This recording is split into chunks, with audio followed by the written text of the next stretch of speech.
Let's talk about the Maester. Hey everybody, it's Mitch, and welcome to my next Dungeons & Dragons 3.5 video. And today we're going to be talking about, from the complete adventurer, the Maester. Alright, so what we're going to be talking about today is, first we're going to talk about what is the Maester. Then we're going to talk about what it takes to become a Maester. Then we're going to talk about what the Maester gets. And finally we're going to talk about how good the Maester is and how you might use it in a build. So let's get started. Alright, first, what is the Maester? Gnomes are known for being crafters.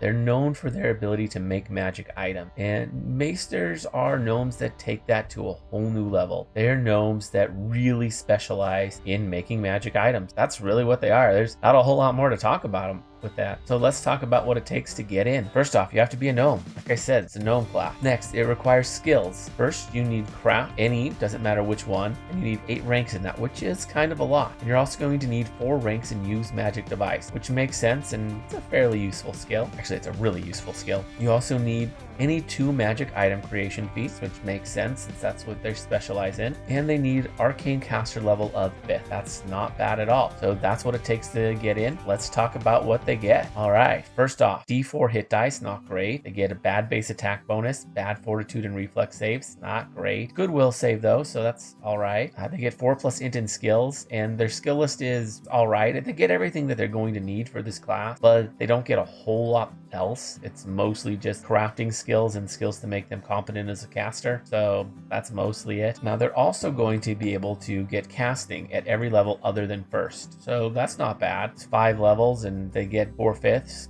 That's not terrible. They only lose 1 level of casting. At first level, they gain quick crafting, which allows them to make magic items twice as fast as normal, which is kind of cool. Being able to make their magic items a little faster, or significantly faster, that can make a huge dent in, how long it'll take to make stuff. So that's big for what they're doing. And then at 3rd level, they get identification, where they can basically get the effects of an identify spell just by making a spellcraft check from handling an item for a minute. So that's kind of nice. And they also get a bonus feat at 1st and 5th level. So, but that's really all they get. So now that we've talked about what they get, let's talk about how good they are. Okay, so they lose a caster level. That's kind of big. Otherwise, they're mostly the same as a wizard. They get a couple bonus feats, which is kind of cool, I guess. The 1 at 5th level, I mean, wizard would have got that anyways. And I guess for losing a caster level, they get a feat, which kind of makes up for it.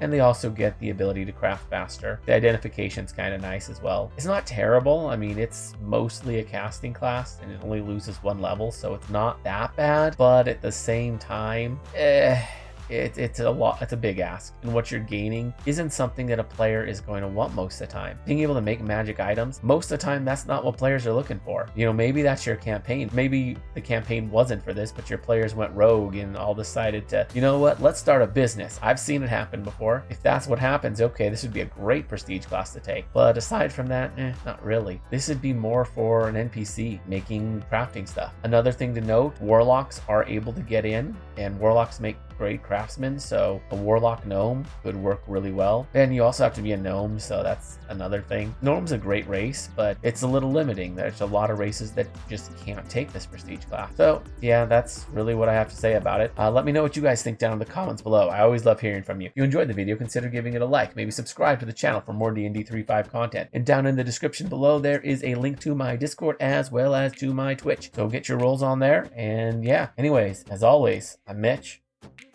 I'll be seeing you